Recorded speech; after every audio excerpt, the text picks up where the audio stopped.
मैं the school of science से भावेश जोशी बोल रहा हूँ। स्कूल के यूट्यूब चैनल में आपका स्वागत है। आज हम कक्षा 9 हिंदी में 19वीं इकाई महाकवि कालिदास का अध्ययन करने जा रहे हैं, जिसके लेखक है नरपत बारहट अड़वेचा। उसका जन्म राजस्थान में हुआ था। राजस्थानी संस्कृति के शोधकर्ता नरपत बारहट अड़वेचा ने M.A. B.Ed की उपाधि प्राप्त की है। जयनारायण विश्वविद्यालय जोधपुर से वे संलग्न है। उनकी विशेष रुचि काव्य लेखन में है। वे संस्कृति के प्रवाहों और प्रवाहों को समझने में यत्नशील है। महापुरुषों को नमन करते हुए आपने लिखा है, जिन्होंने देश की सेवा की खातिर अपना घर परिवार छोड़कर ऐशो आराम त्याग कर भूखे प्यासे नंगे पांव रहकर देश को गुलामी की जंजीरों से मुक्त कराने के लिए सर्वस्व कुर्बान किया, वे वंदनीय है। महापुरुषों की जीवनियाँ आपकी प्रसिद्ध कृति है। इस संग्रह में कुल 60 प्रसिद्ध महापुरुषों को जीवन चरित्र अंकित है। प्रस्तुत जीवनी महाकवि कालिदास में कालिदास के जन्म और परिचय का एवं उनकी प्रसिद्ध साहित्यिक रचनाओं का विवरण है। इस कृति से यह संदेश मिलता है कि किसी बच्चे को बुद्धू मूर्ख मानना नहीं चाहिए, क्योंकि वह मौका मिलते ही हीरे की तरह चमक सकता है। विद्यार्थी मित्रों, आज આપણે ધોરણ 9 હિન્દીમાં પાઠ 19મો મહાકવિ કાલિદાસ વિશે ભણવા જઈ રહ્યા છીએ, જેના લેખકે આ પાઠમાં એવું બતાવ્યું છે કે કોઈ વ્યક્તિને, કોઈ બાળક હોય કે મોટું હોય, એને ક્યારે મૂર્ખ માનવી જોઈએ નહીં, કારણ કે જેને આપણે મૂર્ખ માનીએ છીએ એને પણ સમય મળ્યો, તક મળે તો એ પોતાને બુદ્ધિમાન સાબિત કરી શકે છે. એને આ લેખક જે છે એણે ઘણા બધા મહાપુરુષોની જીવની એટલે કે એના ચરિત્ર, એના જિંદગી વિશે લખ્યું છે. તો આ જે છે આખું મહાકવિ કાલિદાસ, એમાં કાલિદાસના જન્મ અને એની કૃતિઓનો પરિચય કરવામાં આવ્યો છે. कालिदास को हम मात्र संस्कृत के महाकवि के रूप में जानते हैं। स्वयं महाकवि कालिदास ने अपने विषय में कुछ नहीं लिखा है। हर्षचरित के शुरू में कवि बाण ने कालिदास का उल्लेख किया है। इससे पता चलता है कि कालिदास बाण से पहले हुए हैं। एक स्थान पर स्वयं कालिदास ने अपने अभिभावक के रूप में विक्रम नाम का उल्लेख किया है। वह कौन सा विक्रम है, इस बात का अभी पूरी तरह पता नहीं चल पाया है। फिर भी उन्हीं राजा विक्रमादित्य और राजा भोज का समकालीन मानकर कितनी ही कथाओं का नायक बनाया गया है। विभिन्न भाषाओं में पहेलियाँ और लोक कथाओं में उनकी विद्वता, कविता और चमत्कारिक प्रसंगों का वर्णन मिलता है. तो विद्यार्थी मित्रों, જેટલા પણ મહાપુરુષો પૃથ્વી ઉપર થઈ ગયા અમુક વર્ષો પહેલાં, એના જન્મ વિશે બહુ ખાસ માહિતી મળતી નથી. કાલિદાસ પણ એમાંના એક છે. આપણા સંસ્કૃત સાહિત્યના પ્રખર મહાન કવિ નાટકકાર હતા અને આજે પણ એના નાટકો, એની કૃતિઓ એટલી જ વંચાય છે. આપણે એને સંસ્કૃતના મહાકવિના રૂપમાં જાણીએ છીએ. સ્વયં કાલિદાસ પોતાએ પોતાના વિષયમાં કાંઈ લખ્યું નથી. એટલે પહેલાંના લોકો પોતાના વખાણ ખૂબ કરતા નહીં, કે પોતાના વિશે ખાસ લખતા નહીં, પોતાની વાત કોઈ બધાને બતાવતા નહીં. લોકો જ એનું કામ જોઈને એના વિશે વાતો કરતા, લખતા. હર્ષચરિત આપણે ગ્રંથ છે સંસ્કૃતમાં, એના કવિ બાણ હતા. તો એને કાલિદાસનો ઉલ્લેખ કરેલો છે. એના દ્વારા ખ્યાલ આવે કે કાલિદાસ બાણના પહેલાં થઈ ગયા, એટલે કે કવિ બાણ જ્યારે જન્મ્યા એની પહેલાંના સમયમાં કાલિદાસ થઈ ગયા હતા. એક સ્થાન ઉપર કાલિદાસે પોતાના રૂપમાં તે વિક્રમ નામનો ઉલ્લેખ કરેલો છે. એ કયા વિક્રમ છે એની વિશે પૂરી માહિતી મળતી નથી. પછી રાજા વિક્રમાદિત્ય જે આપણા ભારતમાં થઈ ગયા અને રાજા ભોજ થઈ ગયા, એના સમકાલીન એટલે કે એની સાથે હતા એ સમયે, એમ માનીને કથાના નાયક એટલે કે મુખ્ય પાત્ર બનાવ્યા છે. અલગ અલગ ભાષાઓમાં પહેલિયા એટલે ઉખાણા અને લોકકથાઓ, જે બધી લોકવાર્તાઓ હોય, એમાં એની વિદ્વતા એટલે કે જ્ઞાન, પંડિતાઈ, એની કવિતા અને ચમત્કારના પ્રસંગો જે હતા એનું વર્ણન મળે છે. હવે કાલિદાસના જન્મની એની વિશે વાત આવે છે. जन्म और परिचय. कुछ विद्वानों ने कालिदास का जन्म 365 ई तथा निधन 445 ईस्वी माना है. महाकवि कालिदास के जन्म स्थान के बारे में ठीक ठीक पता नहीं चलता। कुछ विद्वानों ने उनका जन्म स्थान उज्जैनी मतलब वर्तमान उज्जैन माना है, जो सही लगता है क्योंकि मेघदूत में स्वयं कवि ने उज्जैनी को विशेष दर्शनी कहा है और लंबा रास्ता पड़ने पर भी उधर से जाने के लिए बादल से अनुरोध किया है। થોડા વિદ્વાનો જે હતા એને કાલિદાસનો જન્મ ઈસવીસન પૂર્વે 365 અને મૃત્યુ 445 માન્યું છે, એટલે કે 365માં જન્મેલા અને 445 સાલમાં ગુજરી ગયેલા. આપણે ગણીએ તો 35 અને 45 એટલે 80 વર્ષનું આયુષ્ય હતું. એના જન્મ વિશે, એનો જન્મ ક્યાં થયો એ ખાસ ખબર નથી પડતી, પણ અમુક વિદ્વાનોનું જન્મસ્થાન ઉજ્જૈન એટલે કે ઉજ્જૈન એટલે જે આપણું મધ્યપ્રદેશમાં આવેલું શહેર છે ત્યાં માન્યું છે. અને એ સાચું જ લાગે છે, કે મેઘદૂત જે એનો કાલિદાસનો ગ્રંથ છે, આખું કાવ્ય છે, મોટું કાવ્ય છે. મેઘ એટલે વાદળ અને દૂત એટલે સંદેશો લઈ જાય તે આખું વર્ણન, વર્ષા ઋતુનું વર્ણન છે. એમાં કવિએ ઉજ્જૈનનું ખૂબ જ વર્ણન કરેલું છે અને દર્શનીય સ્થાન એને કહેલું છે. લાંબો રસ્તો પડે છે અને ત્યાંથી જવા માટે વાદળ અને અનુરોધ એટલે વિનંતી કરે છે, એ બધું વર્ણન ક્યાંનું મળે છે. એટલે એવું લાગે છે કે એનો જન્મ उज्जैन थयो हशे। उज्जैन में उन दिनों राजा विक्रमादित्य का राज्य था। वहाँ की प्रजा सब प्रकार से सुखी थी। साहित्य और कला की उन्नति चरम सीमा पर पहुँची थी। राजा विक्रमादित्य ने अपने नाम से ही विक्रम संवत चलाया था। समय समय पर उन्होंने सोने के जो सिक्के चलवाए थे, उनसे उनके राज्यकाल का ठीक ठीक पता चलता है। विक्रमादित्य के शासनकाल में जितना वैभव देश में था, जितनी साहित्य तथा कला की उन्नति हुई, उतनी कभी नहीं हुई। एक से बढ़कर एक कवि, साहित्यकार और वैज्ञानिक इस युग में उत्पन्न हुए। राजा विक्रमादित्य स्वयं साहित्य और संगीत के अच्छे जानकार थे। संस्कृत भाषा की उन्नति भी इस काल में ही अधिक हुई। હવે એ સમયનું વર્ણન બતાવે છે કે ઉજ્જૈન જે રાજ્ય હતું એમાં રાજા વિક્રમાદિત્ય ત્યાં હતા ત્યાંના, અને ત્યાંની પ્રજા બધી રીતે ખૂબ જ સુખી હતી. સાહિત્ય એટલે કે જે કવિતાઓ, નાટક, વાર્તાઓ એ ખૂબ લખાયું હતું. કલા એટલે અલગ અલગ ચિત્રકલા, સંગીત કલા, હસ્તકલા, અલગ અલગ કળાઓ જે હતી એ પણ ખૂબ જ ઉન્નતિ પામી હતી, એટલે કે ખૂબ જ વિકાસ થયો હતો. રાજા વિક્રમાદિત્યએ એના પોતાના નામ ઉપર વિક્રમ સંવત ચલાવ્યું હતું, જે આપણે અત્યારે ગુજરાતી મહિનામાં હોય છે વિક્રમ સંવત એ. તો વિક્રમ સંવત પોતે ચલાવ્યું હતું. સમય સમય ઉપર એને સોનાના સિક્કા બનાવ્યા હતા, અને એનાથી એ સિક્કાઓ ઉપરથી એ સમયના વર્ણન ઉપરથી ખ્યાલ આવે કે એનું રાજ્ય ખૂબ જ સારી રીતે ચાલતું હતું.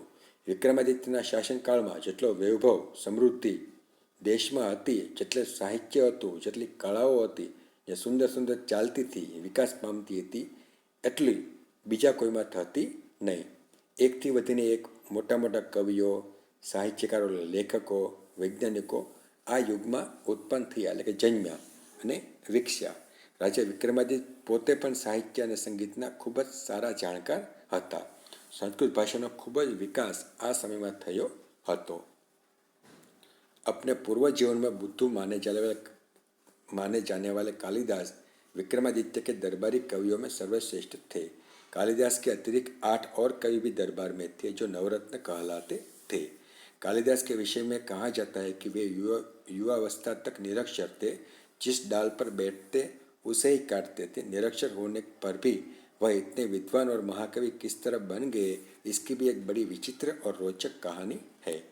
પોતાના પૂર્વ જીવનમાં એટલે કે પહેલાંના જીવનમાં બુદ્ધિ વગરના માન્યા જે લોકો માનતા હતા કે આનામાં કંઈ બુદ્ધિ નથી, એવા કાલિદાસ વિક્રમાદિત્યના દરબારી કવિઓ જે હતા એમાં સર્વશ્રેષ્ઠ હતા. પહેલાં આપણે રાજા મહારાજાઓ હતા એ પોતાના દરબારમાં કવિઓને પણ રાખતા સાથે. જો નવરાશના સમયમાં કવિઓ એની કવિતાઓ ગાઈને રાજા અને આખી પ્રજા જે બધા સૈનિકોની હોય, રાજાના પ્રધાનો, મંત્રીઓ હોય, એ બધાને ખુશ કરતા હતા અને સુંદર સુંદર સર્જન કરતા હતા. તો કાલિદાસ જે એના દરબારમાં હતા, વિક્રમાદિત્યના દરબારમાં 9 કવિઓ, એમાં કાલિદાસ પણ હતા, જેને નવરત્ન કહેવાતા હતા. એટલે એકથી વધીને એક ચડિયાતા કવિઓ હતા. કાલિદાસના વિષયમાં એવું કહેવાય છે કે યુવાન થયા ત્યાં સુધી એ નિરક્ષર એટલે અભણ હતા. અભણતા સાથે બુદ્ધિ વગરના પણ ગણાય. એ ઉપરથી કે જે ડાળ ઉપર પોતે બેઠા હોય એ ડાળને કાપતા હતા. અભણ હોવાના કારણે એ ખાસ એટલું પ્રસિદ્ધ ન જ હોય, પણ એ અભણ એટલા વિદ્વાન મહાકવિ કેમ બની શક્યા એની પણ એક વિચિત્ર અને ગમે એવી વાર્તા છે। उन दिनों शारदानंद नाम के एक राजा थे। उनकी एक गुणवती और विद्वान पुत्री थी जिसका नाम विच्योत्तमा था। वह बहुत सुंदर और रूपवती भी थी। उसके रूप गुण और ज्ञान की प्रशंसा दूर दूर के देशों तक फैली हुई थी। विच्योत्तमा को अपने रूप गुण और ज्ञान का बड़ा घमंड था। अपने विवाह के संबंध में उसने एक घोषणा कर रखी थी कि जो उसे शास्त्रार्थ में हरा देगा उसी के साथ वह अपना विवाह करेगी। એ દિવસોમાં શારદાનંદ નામના એક રાજા હતા અને એની એક સુંદર ગુણવાન અને વિદ્વાન પુત્રી હતી જેનું નામ હતું વિચ્યોત્તમા। એ ખૂબ જ સુંદર અને રૂપાળી હતી।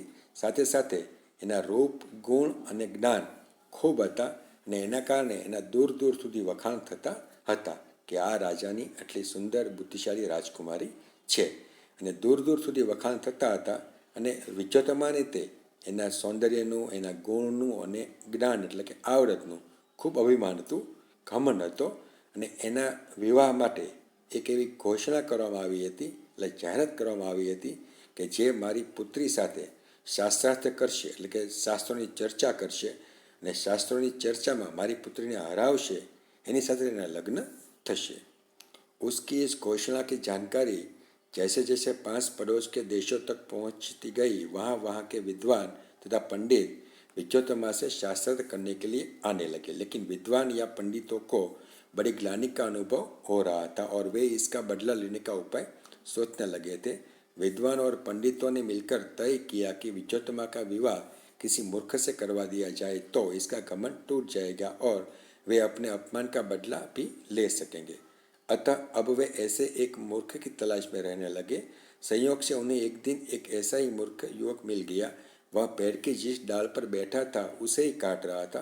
पंडितों तथा विद्वानों को लगा कि उससे बड़ा मूर्ख और कौन होगा, इसलिए पंडितों ने उसे पेड़ से नीचे उतारा और समझा बुझाकर एक सुंदर राजकुमारी से उसका विवाह करा देने की बात कहकर तथा लालच देकर अपने साथ चलने को राजी किया। पंडितों ने उस मूर्ख युवक को यह बात अच्छी तरह समझा दी कि वह वहाँ कुछ नहीं बोलेगा और गूंगा बना रहेगा, नहीं तो उसका विवाह नहीं होगा। वह मूर्ख युवक बड़ा खुश हुआ। उसने पंडितों की बात मान ली और उसके द्वारा दिए गए अच्छे अच्छे कपड़े पहन लिए। पंडित उसे विच्योत्तमा के पास शास्त्रार्थ के लिए ले गए અને એ વખતની વાત જ્યારે પંડિતોને સાંભળી, બધા વિદ્વાનોએ રાજાઓએ સાંભળી, તો એ સાંભળીને આજુબાજુના જે દેશો હતા ત્યાં આ વાત પહોંચી ગઈ અને ત્યાંના વિદ્વાન અને પંડિતો વિચ્યોત્તમા સાથે શાસ્ત્રની ચર્ચા કરવા માટે તૈયાર થઈ ગયા અને બધા શાસ્ત્રની ચર્ચા કરતા હતા એમાં કોઈ એને જીતી શક્યું નહીં એટલે બધાને અફસોસ થયો અને હાર મળી પરાજય થયો એટલે એનો પછી એક અર્થમાં ગુસ્સો આવે, દ્વેષ જાગે, બદલો લેવાની ભાવના જાગે। તો પછી આ લોકોને તે બદલો લેવાની ભાવના જાગી અને વિદ્વાનો અને પંડિતોએ મળીને નક્કી કર્યું કે આના વિવાહ એટલે કે વિચ્યોત્તમાના વિવાહ એવા મૂર્ખા સાથે કરાવી દઈએ કે એનું અભિમાન બધું ઉતરી જાય અને એ રીતે એનો પોતાનો બદલો લઈ શકશે। એટલે પછી એ પંડિતો અને વિદ્વાનો એવા એક મૂર્ખની તલાશ એટલે કે શોધ કરવા લાગ્યા અને અચાનક એને એક દિવસ આવો મૂર્ખ મળી ગયો। એવો મૂર્ખ જે પોતે જે વૃક્ષ ઉપર ચડ્યો હતો અને જે ડાળી કાપતો હતો એક ડાળી ઉપર પોતે બેઠો હતો। પંડિતોને લાગ્યું કે આનાથી વધારે મોટો મૂર્ખો નહીં હોય એટલે પછી એ યુવકને ઝાડ ઉપર નીચે ઉતાર્યો, સમજાવ્યો અને કીધું તારે એક સુંદર રાજકુમારી છે આ રાજ્યમાં તે તારે એની સાથે વ્યભિચાર કરવું છે અને લાલચ આપી અને રાજી કરી દીધો। વ્યભિચારની વાત આવે, યુવક હતો ભલે હતો મૂર્ખ પણ કે વ્યભિચારની વાત આવી કે ચલો વ્યભિચાર કરીએ। પંડિતોએ મૂર્ખ યુવકને ખૂબ સારી રીતે સમજાવી દીધું કે ત્યારે ત્યાં કાંઈ બોલવાનું નથી, તો મૂંગો છો એમ જ તારે રહેવાનું, નહીં તો તારો વ્યભિચાર થશે નહીં। એ મૂર્ખ યુવક ખુશ થયો। પંડિતોએ બધી વાતને સમજાવી, સારા સારા કપડાં પહેરાવ્યા અને પછી विच्योत्तमा पासे ले गया। राजकुमारी विच्योत्तमा को उस मूर्ख युवक का परिचय देते हुए पंडितों ने बताया कि ये हमारे गुरु है और बहुत बड़े विद्वान है, शास्त्रों के जानकार है। आपके साथ शास्त्र करने यहाँ आए हैं, लेकिन उन दिनों मौन व्रत चलने के कारण ये संकेत से ही शास्त्रार्थ करेंगे। પછી આ વિદ્વાનો બધાએ કાલિદાસને વિચ્યોત્તમા પાસે લઈ ગયા અને કહ્યું કે આ અમારા ગુરુ છે અને ખૂબ મોટા વિદ્વાન છે, ઘણા બધા શાસ્ત્રો જાણે છે. તમારી સાથે શાસ્ત્રની ચર્ચા માટે અહીંયા આવ્યા છે, પણ આ દિવસોમાં એનું મૌન વ્રત છે, એટલે કે બોલતા નથી, મૂંગા છે. એટલે ઈશારાથી તે બધું તમને કહેશે અને અમે એનું વર્ણન કરશું. આમ શાસ્ત્રની ચર્ચા ચાલશે. विज्जोत्तमा पंडितों की यह छल भरी बात नहीं समझ सकी और शास्त्र के लिए तैयार हो गई. उसने युवक को एक उंगली दिखाई जिसका भाव था कि ईश्वर एक है. વિજ્જોત્તમા હતી જે રાજકુમારી, એ પંડિતોની વાત સમજી ન શકે કે આ બધા મારી સાથે રમત કરે છે, છલ કરે છે, કપટ કરે છે, અને એ શાસ્ત્ર ચર્ચા માટે તૈયાર થઈ ગઈ. એને આ યુવકને એક આંગળી બતાવી અને એનો મિનિંગ અર્થ એવો હતો કે એક આંગળી એટલે કે ઈશ્વર એક છે. उस मूर्ख युवक ने समझा कि यह मेरी एक आंख फोड़ डालना चाहती है. उसने 2 उंगलियां दिखाते हुए उसकी दोनों आंखें फोड़ डालने का संकेत किया. पंडितों ने इस संकेत का अर्थ विज्जोत्तमा को समझाते हुए कहा कि आपके प्रश्न के उत्तर में हमारे गुरुजी का कहना है कि ईश्वर और जीव 2 है. હવે વિજ્જોત્તમાએ જે આ વાત સમજી ન શકી, તૈયાર થઈ અને એક આંગળી બતાવી અને એનો અર્થ મિનિંગ એવો હતો કે ભાઈ ઈશ્વર એક છે. અને આ મૂર્ખ યુવક સમજી ન શક્યો. એને એવું લાગ્યું, અને આમ પણ એ તો મૂર્ખ હતા, કે આ મારી એક આંખ ફોડી નાખવાની વાત કરે છે. એટલે એને 2 આંગળીઓ બતાવી કે હું જો તું મારી એક આંખ ફોડી નાખે તો હું તારી 2 આંખ ફોડી નાખું એમ. એટલે પંડિતો એનું વર્ણન કર્યું કે અમારા ગુરુ એમ કહેવા માગે છે કે માત્ર ઈશ્વર એક જ નથી, પણ સાથે સાથે જીવ પણ છે. એટલે ઈશ્વર પણ છે, જીવ પણ છે, આમ 2 છે. इस बार राजकुमारी विज्जोत्तमा ने 5 उंगलियां दिखाकर 5 तत्वों का संकेत किया. उस मूर्ख ने समझा कि वह मेरे मुंह पर तमाचा मारने का संकेत कर रही है. उसने मुट्ठी बांधकर तमाचे का जवाब घूंसे से देने का संकेत किया.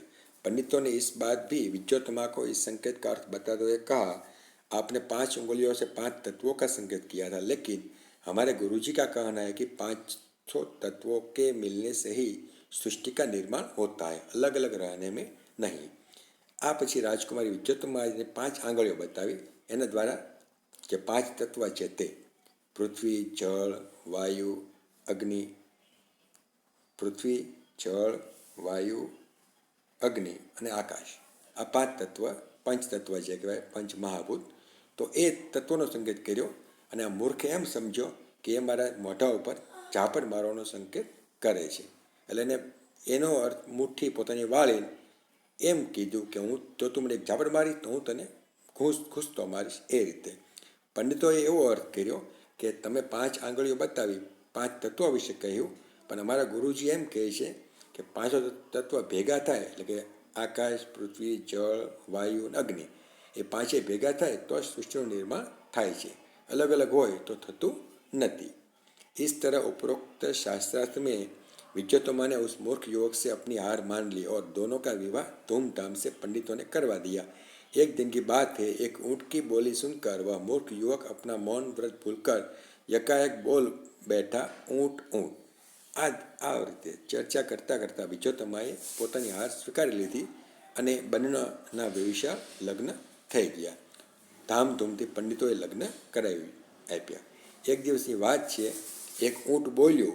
એટલે મૂર્ખ યુવક હજી ત્યાં સુધી મૌન જ હતો, બોલતો નહોતો કાંઈ, પણ એનાથી બોલાઈ ગયું ઊંટ ઊંટ. એટલે પછી વિજ્જોત્તમાને લાગ્યું કે કંઈક ખોટું છે. उसको बोलते सुनकर विज्जोत्तमा चौंक उठी. उसे पता चला कि उसका पति कोई विद्वान पंडित नहीं बल्कि एक बहुत बड़ा मूर्ख है. पंडितों की छल भरी बातों का अर्थ अब उसकी समझ में आ गया. विज्जोत्तमा को बहुत मानसिक दुख पहुंचा और उसने अपने महल में कालिदास के प्रवेश पर रोक लगा दी और द्वार बंद कर दिए. कठोर उपासना से उसे माँ काली का वरदान प्राप्त हुआ और उसे कालिका दास होने के कारण कालिदास नाम प्राप्त हुआ. शीघ्र ही कालिदास सारी विद्याओं को सीखकर प्रवीण हो गए. राजनीति, धर्मशास्त्र और साहित्य का अच्छा ज्ञान प्राप्त कर वह फिर से विज्जोत्तमा के पास लौटे. द्वार तब भी बंद था. कवि ने अपने विद्वान होने के प्रमाण स्वरूप संस्कृत में द्वार खोलने के लिए विज्जोत्तमा से प्रार्थना की. अनावृत कपाट द्वारम देहि. अंदर से पत्नी विज्जोत्तमा ने पूछा, अस्ति कश्चित भाग विशेष. इस पर महाकवि कालिदास ने क्रमशः कुमार संभव, मेघदूत और रघुवंश की रचना विज्जोत्तमा को सुनाई. विज्जोत्तमा को जब उनके पंडित होने का विश्वास हो गया तो उसने द्वार खोलकर महाकवि का स्वागत किया. आ कालिदास बोला ऊँट ऊँट, એટલે વિજ્જોત્તમા જે હતી એની પત્ની બની એ આમ નવાઈ પામી ગઈ, ધ્રુજી ગઈ. એને ખ્યાલ આવ્યો કે મારો પતિ કોઈ વિદ્વાન નહીં પણ મોટો મૂર્ખ છે. પંડિતોની આ વાતો હતી એમાં હું સમજી શકી નહીં, મારી સાથે રમત કરી, કપટ કર્યું. એને ખૂબ જ માનસિક દુઃખ પહોંચ્યું અને એને ગુસ્સામાં કાલિદાસને કહી દીધું કે તમે મારા મહેલમાં આવતા નહીં. બારણું બંધ કરી દીધું. પછી કાલિદાસે કાલી માતાની કઠોર ઉપાસના કરી અને એનાથી વરદાન મેળવ્યું. કાલીના દાસ એટલે કાલી માતાના દાસ એટલે સેવક એમ હોવાના કારણે એનું નામ કાલિદાસ પડ્યું. થોડી વારમાં તે કાલિદાસે ઘણી બધી વિદ્યાઓ શીખી લીધી, હોશિયાર બની ગયા. રાજકારણ, ધર્મ, સાહિત્ય આ બધાનું સારું જ્ઞાન મેળવી લીધું. પછી એ વિદ્વતો પાસે આવ્યા. ત્યારે પણ ઘરનું બારણું બંધ હતું. એટલે કવિ આટલું જ્ઞાન મેળવી શક્યા. મેળવ્યું એટલે એની પોતાનું વિદ્વાનપણું, વિદ્વતા બતાવવા માટે સંસ્કૃતમાં દરવાજો ખોલવાની વાત કરી. અનાવૃત કપાટ દ્વારમ દેહી. અનાવૃત એટલે ખોલવું, કપાટ એટલે બારણું. એ રીતે અંદરથી પત્ની એની હતી વિદ્વતમાં એને પૂછ્યું કે તમે શું શું જાણો છો, શું શું ભણ્યા છો કે શીખ્યા છો. એટલે કાલિદાસે પછી કુમાર સંભવ, મેઘદૂત, રઘુવંશ એના બધા ગ્રંથો છે એની વાતો સંભળાવી. વિદ્વતોમાં ખ્યાલ આવી ગયો કે મારા પતિ ખરેખર પંડિત બની ગયા છે.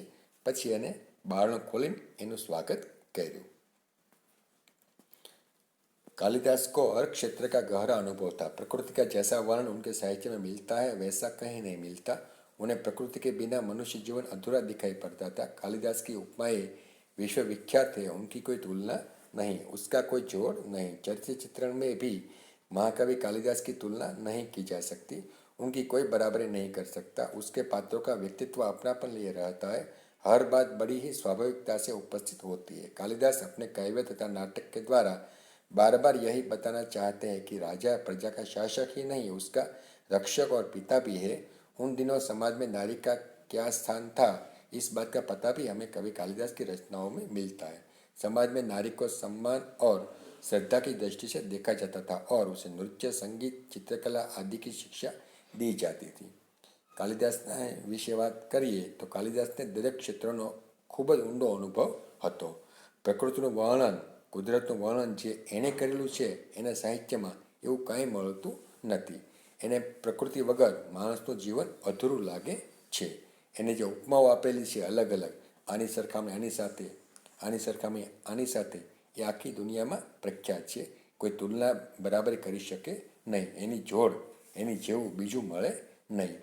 ચરિત્રનું વર્ણન જે કર્યું એના પાત્રોનું, અલગ અલગ વ્યક્તિનું, એની જેવું બીજા કોઈ કરી શક્યા નથી. અને એ પાત્રો બધાય એનું દરેકનું વ્યક્તિત્વ ખૂબ જ સુંદર આલેખન કરેલું છે. દરેક વાત ખૂબ જ સ્વાભાવિકતાથી બતાવી છે. કાલિદાસે એના કાવ્યો અને નાટકોમાં એ જ બતાવવા માગે છે કે રાજા જે હોય એ પ્રજાના શાસક જ નહીં પણ રક્ષક અને પિતા જ હોય, પિતા પણ હોય છે. આપણા પિતા જેમ આપણું પોષણ કરે છે, સાચવે છે, એ રીતે રાજા પણ પ્રજાને સાચવે છે. એ સમયમાં સમાજમાં સ્ત્રીઓનું સ્થાન શું હતું એની પણ વાત આમાં જાણવા મળે છે. સમાજમાં સ્ત્રીઓને ખૂબ જ સન્માન મળતું હતું, શ્રદ્ધાથી એને જોવામાં આવતી હતી. સાથે સાથે નૃત્ય, સંગીત, ચિત્રકલા આ બધાનું પણ શિક્ષણ આપવામાં આવતું હતું. એટલે કે સ્ત્રીઓને પણ ઘણું બધું જ્ઞાન આપવામાં આવતું હતું, છૂટ આપવામાં આવતી હતી. महाकवि कालिदास के 7 प्रमुख ग्रंथ हैं. उनमें से पहला ग्रंथ है ऋतुसार. यह एक उत्तम काव्य है. इसमें कालिदास ने अपनी सूक्ष्म दृष्टि का परिचय दिया है. ऋतुओं का तथा प्रकृति का जितना सुंदर चित्रण काव्य में है उतना कालिदास का अन्य ग्रंथों में नहीं है. महाकवि कालिदास ने 7 ग्रंथों लिख्या. मुख्य 7 ग्रंथो છે. પહેલો ગ્રંથ છે ઋતુસાર. આ એક ઉત્તમ કાવ્ય છે. એમાં કાલિદાસની સૂક્ષ્મ દ્રષ્ટિનો પરિચય મળે છે. ઋતુઓ જે આપણે શિયાળો, ઉનાળો, ચોમાસું હોય, પ્રકૃતિ એટલે કુદરત, એનું સુંદર વર્ણન આ કવિતામાં મળે છે. અને આમાં જે વર્ણન જેટલું સુંદર કરેલું છે એટલું બીજા કોઈ ગ્રંથોમાં નથી. मालविकाग्नि मित्र कालिदास का दूसरा ग्रंथ और पहला नाटक है. उसमें 5 अंक और विदिशा के राजा अग्निमित्र तथा विदर्भ की राजकुमारी मालविका की प्रेम कथा है.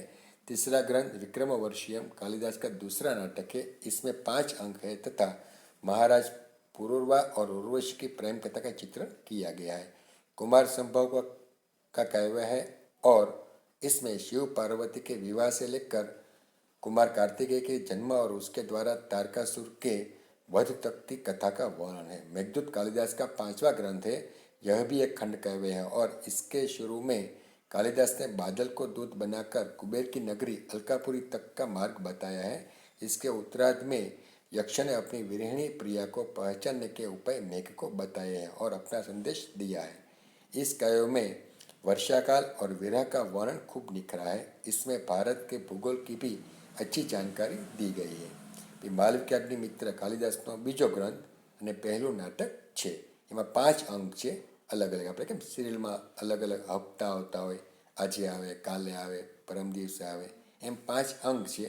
અને એમાં વિદિશા જે રાજ્ય હતું એના રાજા અગ્નિમિત્ર અને વિદર્ભ જે રાજ્ય હતું એની રાજકુમારી માલવિકા, આ બેની પ્રેમ કથા છે। ત્રીજો ગ્રંથ એનો વિક્રમવર્ષિયમ છે। આમ બીજું નાટક એમાં પણ 5 અંક છે અને એમાં મહારાજા પુરુરવા અને ઉર્વશી એ બંને પ્રેમ કથાનું ચિત્રણ કરેલું છે। કુમાર સંભવ જે છે એક કાવ્ય છે। એમાં શંકર ભગવાન અને પાર્વતી માતા એના લગ્નથી શરૂ થયેલું કાવ્ય એના પુત્ર કાર્તિકેય, શંકર ભગવાન પાર્વતી માતાના 2 પુત્ર કાર્તિક ભગવાન અને ગણપતિ ભગવાન, તો કાર્તિક ભગવાનના જન્મથી લઈને એને દ્વારા તારકાસુરનો વધ કર્યો ત્યાં સુધીની કથા આમાં વર્ણવેલી છે। મેઘદૂતનો 5મો ગ્રંથ છે। આ પણ એક ખંડ કાવ્ય છે અને એમાં શરૂઆતમાં તે કાલિદાસ મેઘ એટલે વાદળ, વાદળને દૂત બનાવીને કુબેર જે આપણે સ્વર્ગના દેવ ગણાય છે, તો જે આમ નાણાં વિભાગ જે કહેવાય પૈસાનો, કુબેર એટલે પૈસાના અર્થમાં, તો કુબેરની નગરી જે અલકાપુરી હતી એ સુધીનો રસ્તો બતાવેલો છે। એમાં યક્ષ જે હતો એનું પાત્ર, એની પ્રિયા, એની ઓળખવા માટે વાદળાને બધી નિશાનીઓ બતાવેલી છે અને સંદેશો આપેલો છે। આ કાવ્યમાં વરસાદનું ખૂબ જ સુંદર વર્ણન કરેલું છે, સાથે વિરહનું એટલે કે જુદા હોય બંને પાત્રો સ્ત્રી અને પુરુષ જુદા હોય એનું વર્ણન, જે વિરહ કાળ આખો હોય દુઃખની વાત, એ બધું આમાં વર્ણન કરેલું છે। અને એમાં ભારતની ભૂગોળનું પણ સુંદર વર્ણન છે, એટલે કે જ્યાંથી મેઘ પસાર થયા અહીંથી અહીં, અહીંથી અહીં, એમાં આગળ આગળ એક પછી એક જેમ ગામ આવતા જાય એમ એનું વર્ણન કરેલું છે, એટલે નકશા જેવું। रघुवंश एक महाकाव्य है। कवि कालिदास ने रघुवंश की कथा कहने से पहले ही कह दिया है, कहा तो सूर्य से उत्पन्न हुआ यह वंश, कहा मोटी बुद्धि वाला, मैं तिनकों से बनी छोटी सी नाव लेकर अपार समुद्री को पार करने की बात सोच रहा हूँ। सूर्यवंश के दिलीप से लेकर कुश और उनके अनेक उत्तराधिकारियों तक की कथा रघुवंश में है। रघुवंश ये पण एक महाकाव्य है, राम भगवानना कुळનું કુટુંબનું। કવિ કાલિદાસે રઘુવંશની કથા કહી એ પહેલાં જ કહી દીધું છે કે ક્યાં સૂર્ય દ્વારા ઉત્પન્ન થયેલો આ વંશ એટલે કે રઘુવંશ, અને ક્યાં હું સામાન્ય બુદ્ધિવાળો, ઓછી બુદ્ધિવાળો, હું એક નાનું એવું તણખલું લઈને, નાની એવી હોડી લઈને આ દરિયો પાર કરવા જઈ રહ્યો છું। સૂર્યવંશના રાજાઓ જે થઈ ગયા, દિલીપ રાજાથી શરૂ કરીને છેલ્લે કુશ, રામ ભગવાનના 2 પુત્રો હતા લવ અને કુશ, તો કુશ અને એની પછીના જે રાજાઓ થઈ ગયા ઉત્તરાધિકારીઓ એટલે વારસદારો, એની પછી એ આવતા હોય એ બધાની કથા रघुवंश में बतावेली छे। महाकवि कालिदास का 7वां और सर्वोत्कृष्ट ग्रंथ है अभिज्ञान शाकुंतलम। यह उनका तीसरा नाटक है और इसमें 7 अंक है। महाकवि ने इस नाटक में राजा दुष्यंत तथा शकुंतला की कथा कही है। इस तरह महाकवि कालिदास आज भी हमारे संस्कृत साहित्य में अमर है। उनकी रचनाओं में तत्कालीन साहित्य, शासन और राजनीति, समाज और जनविश्वास, भूगोल, ललित कला, स्थापत्य आदि सभी की झलक मिलती है। महाकवि कालिदासનો 7મો અને સૌથી શ્રેષ્ઠ ગ્રંથ છે અભિજ્ઞાન શાકુંતલમ, જેમાં શકુંતલા, દુષ્યંત, દુર્વાસા મુનિ એ બધી વાતો આવે છે। આ પણ એક નાટક છે, એના 7 અંક છે અને આમાં દુષ્યંત, શકુંતલા, એનો પુત્ર ભરત, જેના ઉપરથી આપણા ભારત દેશનું નામ પડેલું છે, તમારે આગળ હિન્દીમાં એક પાઠ આવી ગયેલો છે આનો, તો આ રીતે મહાકવિ કાલિદાસ આપણા સંસ્કૃત સાહિત્યના અમર છે, એટલે કે એનું સાહિત્ય આજે એટલું વંચાય છે। એની રચનાઓમાં એ સમયનું સાહિત્ય, એ સમયનું શાસન એટલે કે રાજાઓ, રાજકારણ, સમાજ કેવો હતો, લોકોનો પરસ્પર વિશ્વાસ કેવો હતો, એ સમયનું ભૂગોળ કેવું હતું, એટલે કે એ સમયના રાજ્યો, ત્યારે તો દેશ આઝાદ નહોતો, તો એ સમયના રાજ્યો, વર્ણન, એ બધું, લલિત કલાઓ, અલગ અલગ કલાઓ અને સ્થાપત્ય એટલે કે મૂર્તિઓ, બાંધકામો, એ બધું એનું ખૂબ જ સુંદર વર્ણન મળે છે। બરાબર વિદ્યાર્થી મિત્રો, તો આ રીતે આપણે અહીં આ પાઠ મહાકવિ કાલિદાસ પૂરો કરીએ છીએ. અસ્તુ.